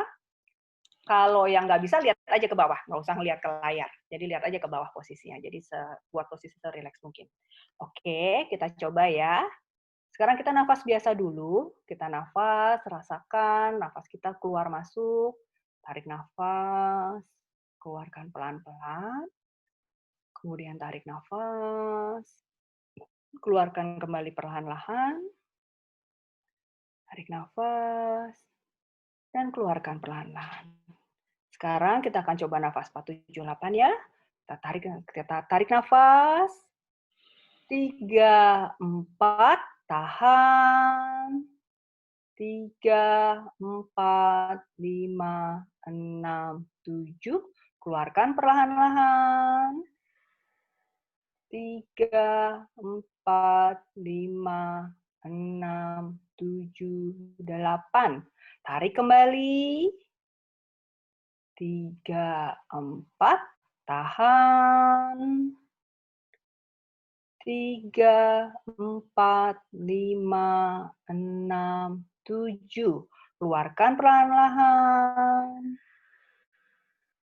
3, 4, 5, 6, 7, 8. Tarik nafasnya.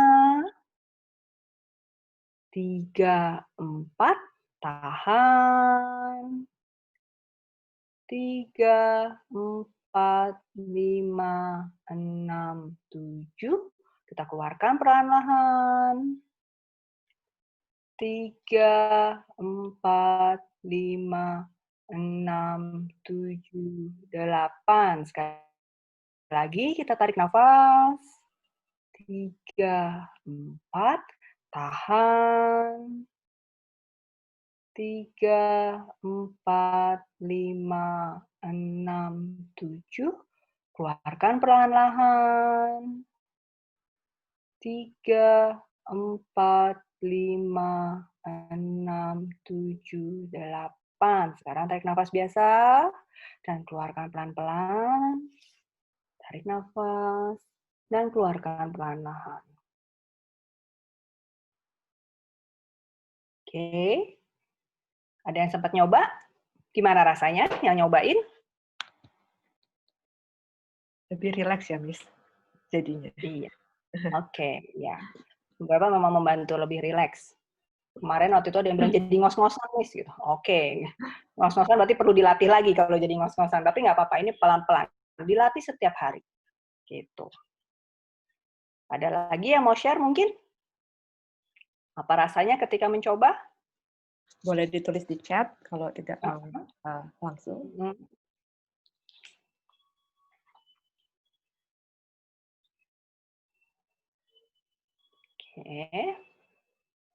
Oke.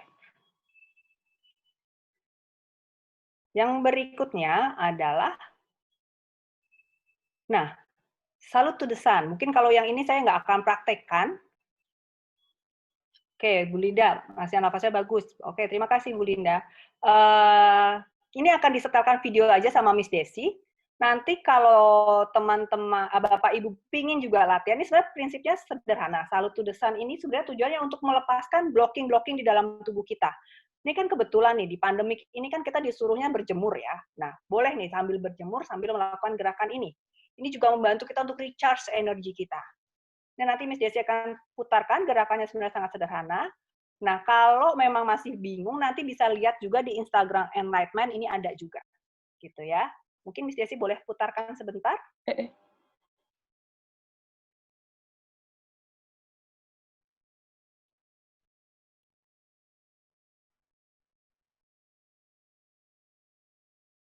Oh, suaranya nggak ada ya? Oh. Atau sun bathing meditation yang bisa menemani kita saat kita melakukan berjemur di pagi hari. Pertama kali kita akan berada di posisi di mana kedua kaki dibuka lebar bahu, lalu kedua tangan diletakkan di depan dada sebagai bentuk rasa syukur atas kehidupan yang setiap hari bisa kita nikmati. Lalu kedua tangan ke depan dan badan digerakkan ke belakang. Berdiam sejenak, nikmatilah sinar matahari pagi yang bisa dirasakan oleh kulit kita, menembus tulang, otot, dan sel-sel tubuh kita. Lalu bergerak ke bawah. sebagaimana siklus kehidupan, lahir, tua, dan kembali ke. Namun bumi ini, sebagaimana matahari terbit, selalu memberikan energi bagi kita, harapan baru. Dan inilah saya. Lalu kembali kita ulangi, kedua tangan ke depan, lalu badan melengkung ke belakang, mata sejenak dengan matahari pagi,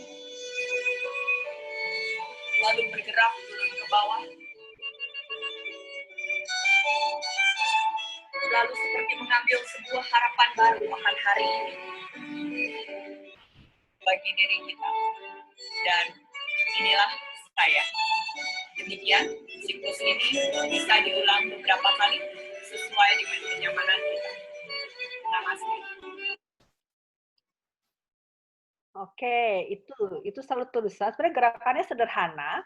Intinya adalah sebenarnya kita mengembrace kehidupan kita dan mensyukuri apa yang sudah kita punya dan menyadari bahwa hidup ini adalah sebuah siklus.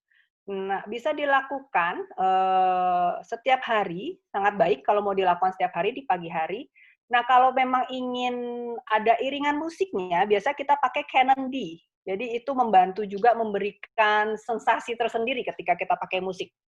Itu ada di Spotify atau ada di YouTube, Bapak Ibu silahkan bisa download atau bahkan ya diputar aja sambil kita bergerak. Berapa lama itu bebas. Kadang kalau saya kadang bisa sampai 10 menit atau bahkan satu putaran lagu gitu, kayak gitu. Gitu ya. Nah, cuma maaf yang ini kita tidak bisa latihkan bersama karena waktunya yang terbatas, tapi kalau tertarik bisa lihat bisa ada di YouTube dengan gerakan yang lain atau kalau gerakan yang seperti ini ada di Instagramnya Enlight9. Oke, next Miss Desi. Oke. Nah, sorry, sebenarnya sebelum ini saya lupa karena itu presentasinya tidak terkirim ke Miss Desi, ada yang namanya imun booster. Saya ketik aja di sini ya.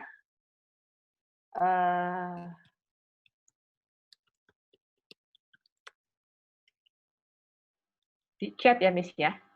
Ya, booster. Oke. Aku coba ini ya. Ini sebenarnya intinya mungkin tidak ada di PowerPoint, intinya adalah mungkin kita memposisikan ini berguna banget sebenarnya di masa pandemik ini Bapak Ibu, karena kan kita sekarang perlu banget ya jaga kesehatan fisik kita ya. Jadi cara yang bisa dilakukan mungkin Bapak Ibu bisa sambil mencobakan. Kita kalau bisa berdiri mungkin lebih enak berdiri. Sekarang caranya kita letakkan tangan kiri kita di perut bawah. Jadi kalau di perut kan ada pusar, nah dia tangan kiri kita di bawah pusar. Kemudian tangan kita di atas pusar. Yuk, kita mungkin kalau coba bersama-sama jadi sambil bisa merasakan nih. Tangan kiri di bawah pusar, tangan kanan di atas pusar. Kita letakkan di situ. Nah, lakukan ini sambil bernafas, lakukan seperti nafas biasa. Lakukan selama 1 atau 2 menit. Senyamannya kita sambil nafas. Kemudian, sesudah 1-2 menit, kemudian tangan kanan kita geser ke arah limpa. Limpa itu posisinya ada di dekat pinggang sebelah kiri tubuh. Jadi kayak tangan kanan kita jadi kayak merangkul perut kita, gitu ya. Tangan kirinya tetap di bawah perut. Di bawah pusar, kok di bawah perut, maaf. Kemudian sama, lakukan sebanyak 1-3 menit gitu. Kemudian yang ketiga, kita letakkan tangan kanan kita pindah ke tangan kanan pindah ke arah timus. Maaf, maaf, saya salah. Gerakan kedua dulu, Bapak Ibu. Tadi kan pertama tangan kiri di bawah pusar, tangan kanan di atas pusar. Kemudian yang berpindah tangan kiri, maaf, tangan kiri berpindah ke arah limpa. Tangan kanannya tetap di atas pusar. Saya agak kiri kanan suka kebalik-balik soalnya ini masalah dari dulu. Tangan Spasialnya kurang baik ya. kiri, hah? Spasialnya kurang baik ini. Betul, kamu pernah mengalami kan Iya. tentang saya. Gitu. Jadi tadi ya, yang posisi kedua, tangan kanan tetap di atas pusar, tangan kirinya pindah ke arah limpa. Jadi kayak kita berkacak pinggang tuh. Limpa tuh ada di sebelah kiri tubuh kita, di pas di pinggang. Nah, kemudian gerakan ketiga, tangan kanan tetap di atas pusar, tangan kirinya pindah ke daerah timus. Timus tuh ada di bawah leher, di tengah-tengah, di mana ya, posisinya tuh di atas dada. Jadi antara leher dan dada, kalau Bapak Ibu mungkin merasakan ada yang cekung, di sebelah tenggorokan, dan di dada atas tuh ada bagian yang cekung, nah ditaruh di situ. Oke. Itu posisi ketiga. Nah, posisi keempat, tangan kirinya tetap di timus, tangan kanannya yang sekarang pindah ke limpa. Jadi kita kayak meluk perut kita ke posisi limpa, tangan kirinya tetap di timus. Gitu. Terbayang Bapak Ibu, mungkin nanti Miss Desi bisa kasih PowerPoint-nya nanti yang sudah ada fotonya itu ya. Kemarin Ya, agak ini gitu. Karena seperti ini berguna banget untuk membantu imun booster kita. Kita juga bisa ajari anak-anak ini.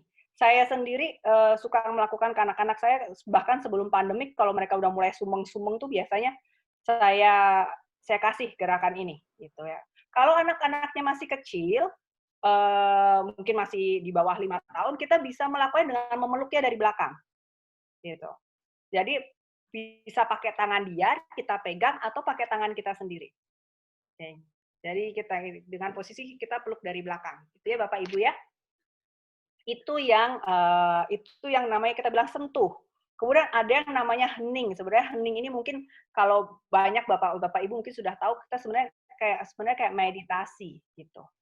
Kayak belajar untuk mindfulness. Gitu. Jadi kita fokus di here and now. Oke, ini karena waktunya sudah mepet ya Miss. Yang penting saya ingatkan lagi untuk kelola ada sedikit nih sebelum penutup. Perlu banget, it's okay loh kalau kita ada masalah itu minta bantuan ke orang lain. Mungkin kalau ke anak-anak kita bisa ke konselor sekolah.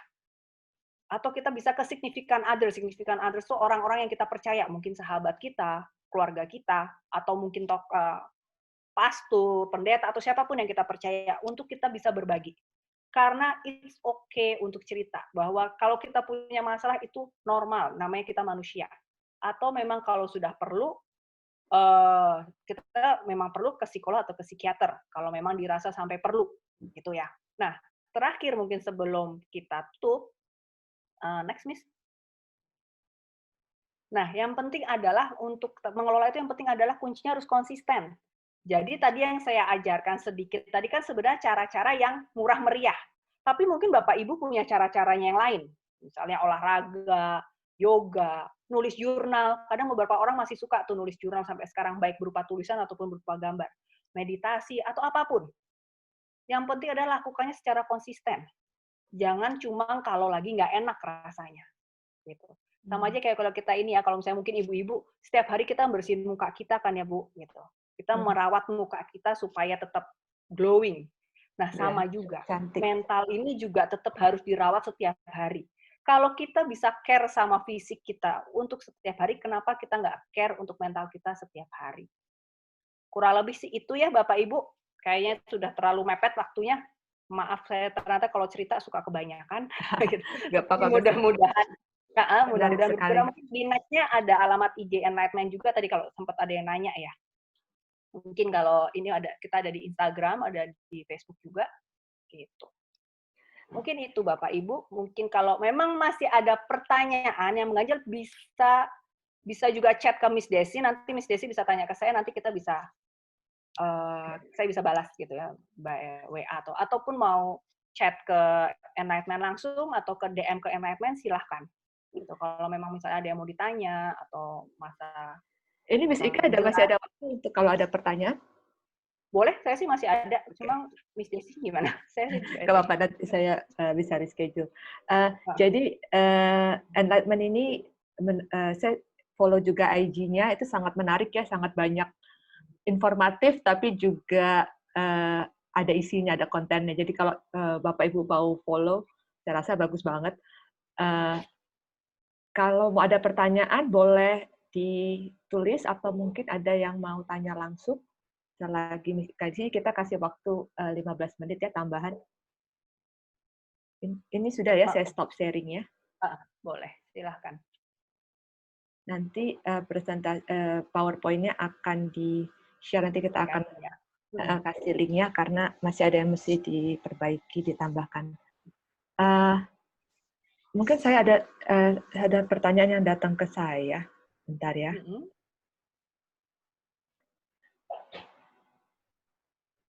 Nah, ini.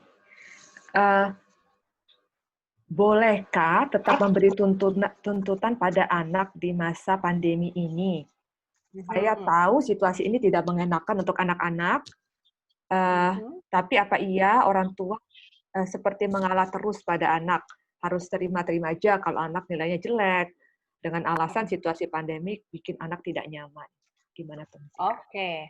Nah, ini menarik nih Miss Desi. Mungkin kalau saya akan mengganti dulu kata tuntutan. Sebenarnya gini, kalau tuntutan itu kan kesannya nuntut ya gitu ya. Jadi sebenarnya kalau kita ngomong tuntutan, akhirnya di kitanya juga nggak nyaman, di anak nggak nyaman. Tapi sebenarnya bukan berarti nggak boleh punya harapan lah kalau saya bilang. Tetap buat saya, kalau saya melihatnya, walaupun sedang situasi pandemik, anak-anak tetap harus belajar bertanggung jawab. Nah, memastikan nilai dia baik di atas KKM itu kan adalah tanggung jawab si anak juga. Dia tetap harus melakukan gitu. Misalnya dia bilang sekarang nggak nyaman, oke tanggung jawab dia juga harus bertanggung jawab untuk beradaptasi dengan situasi sekarang. Situasi semua gini gitu. So dia harus belajar juga mengelola dirinya, mengelola misalnya gini, aduh aku nggak ngerti nih gaptek gini-gini. Ya dia harus belajar gitu loh. Memang mungkin beda. Kalau dulu tinggal nanya, tinggal angkat tangan bisa nanya. Sekarang enggak. Nah, dia juga harus mau belajar. Itu bagian dari tanggung jawab. Tadi yang kalau kita bilang ada kualitas, itu sebenarnya bagian dari anak juga harus tetap bertanggung jawab.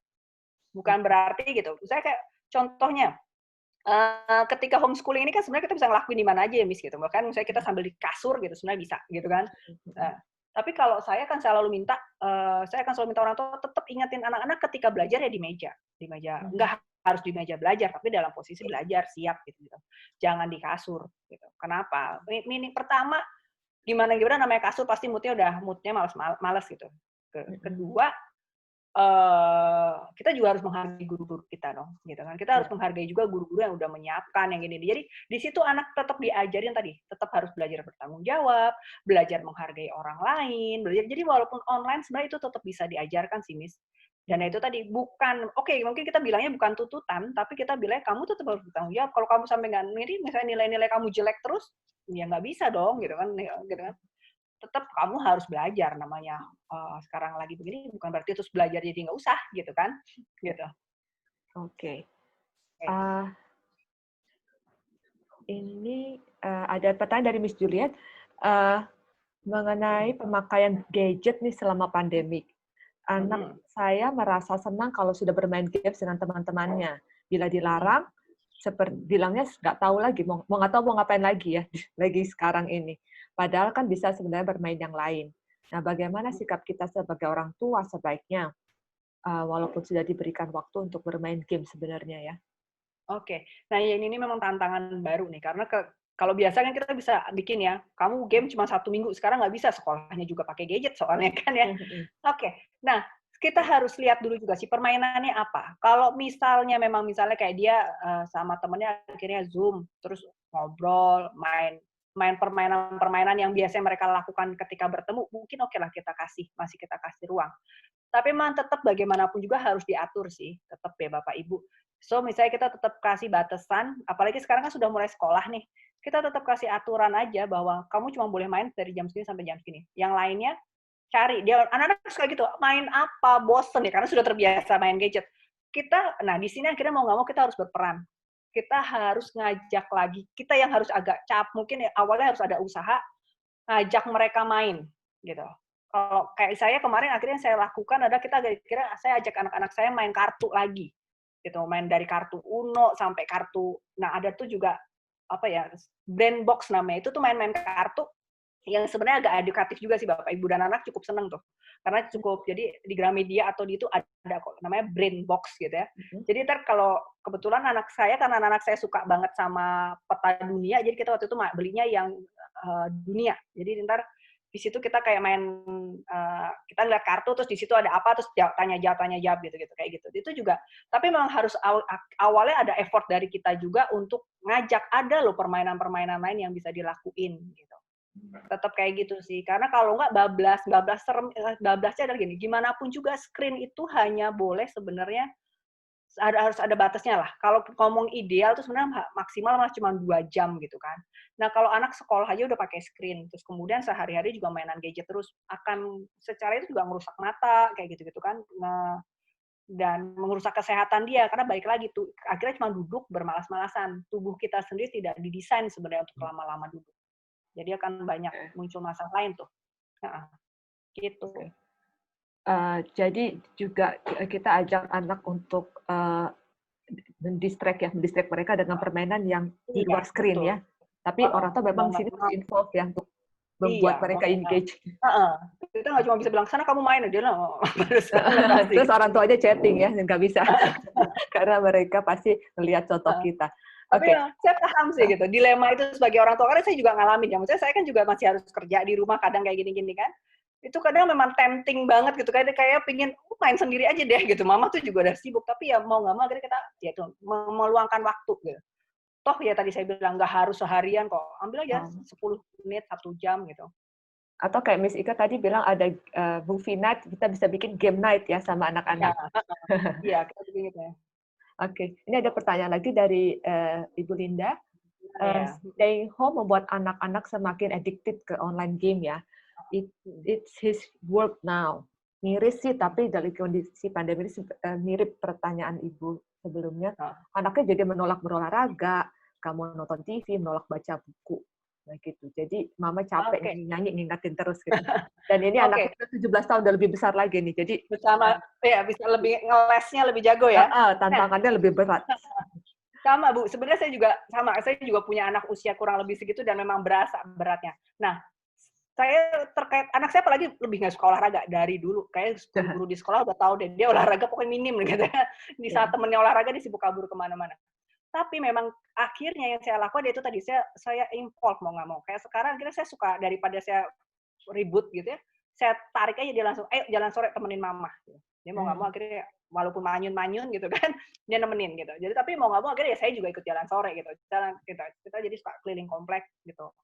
Atau saya ajak lain gitu. Misalnya andai kata pun dia ngelihat gadget, saya nggak rela kan dia cuma main terus. Jadi saya kasih kerjaan-kerjaan aja ke dia gitu. Kayak misalnya kayak kemarin pas pembelian buku gitu, saya udah bilang kamu yang beli bukunya, mama nggak mau.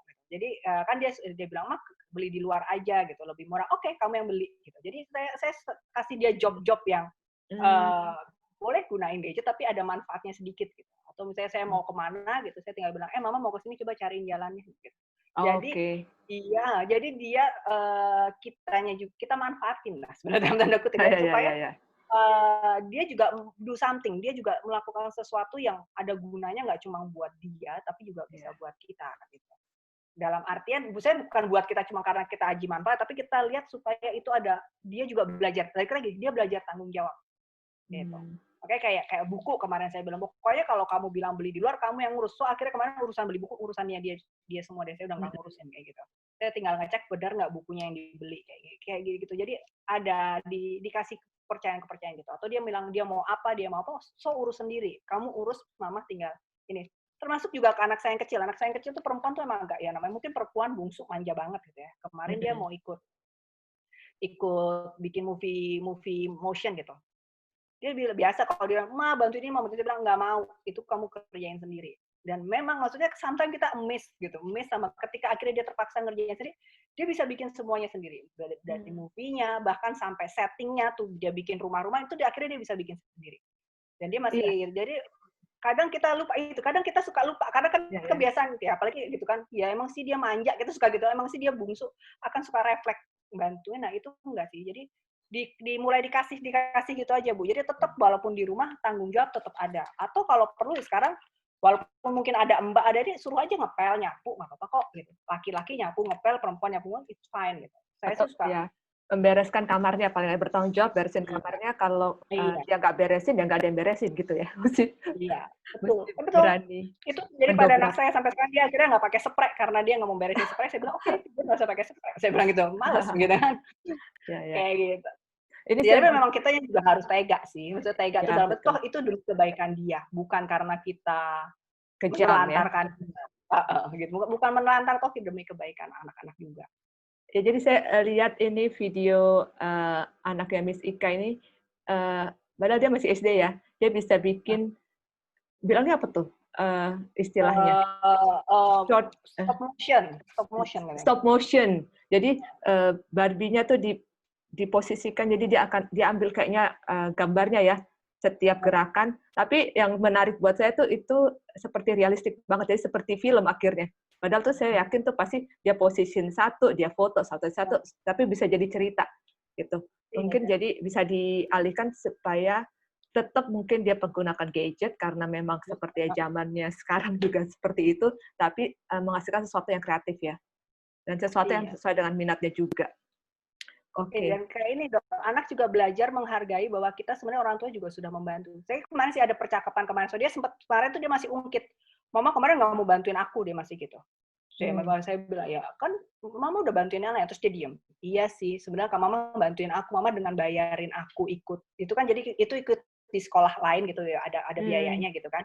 Mama udah bantuin aku dengan ikut itu. Nah, ya udah gitu. Jadi maksudku anak juga bisa berpikir, iya sih mama bantuin aku sebenarnya dengan mama daftarin aku dan bayarin itunya. So the rest aku yang ngerjain ya memang harus begitu kayak gitu. Jadi itu, jadi jangan kadang kita suka sebagai orang tua merasa dia masih kecil, dia masih enggak. Sebenarnya dari kecil sudah bisa diajarkan. Anak saya yang sekarang 17 tuh dari kelas 1 SD saya sudah ajarin soal KKM. Dikala orang tua lain misalnya, lu ngapain ngajarin? Buat saya penting. Saya buat ngajarin dia KKM supaya tahu bahwa itu limit kamu, nggak boleh di bawah itu. Gitu. Jadi dan bisa gitu dan bisa gitu. Kalau kita pikir masih kecil enggak. Sebenarnya tidak pernah ada kata terlalu kecil buat anak-anak belajar. Cuma memang tinggal kita porsinya kita sesuaikan gitu ya. Kayak kalau misalnya kayak tadi kayak kelas 1 SD kan nggak mungkin kita suruh beli buku sendiri. Nah, kalau yang udah 1 SMA kita bisa suruh dia beli buku sendiri misalnya kayak gitu. Ya. Tapi dikasih sedini mungkin. Sesuai dengan usianya. Oke. Oke. Iya, menarik sekali. Sebenarnya sudah tidak ada pertanyaan lagi. Dan ini cukup banyak yang kita dapat ya satu hari ini. Jadi mungkin banyak yang perlu diolah, perlu dipikirkan, direfleksikan. Terima kasih banyak Miss Ika untuk waktunya. Terima kasih juga Bapak Ibu. Saya mau terima kasih juga kepada tim marketing yang sudah mengurus waktu undangan segala macam ya, dan meeting orang-orang yang masuk. Terima kasih semuanya sudah mendukung. Nanti kita ketemu lagi bulan depan. Nanti kita akan kasih tahu judulnya apa, topiknya apa. Mungkin dengan Miss Ika atau mungkin dengan psikolog lain dari Enlightened Mind. Tapi akan ini berkelanjutan. Terima kasih sekali. Ya sudah waktunya masak, makan siang. Silakan kembali ke dalam kegiatannya. Ya, stay healthy, stay safe, stay sane, jaga diri dan self care itu penting ya Bapak Ibu. Terima kasih. Oke, terima kasih semuanya.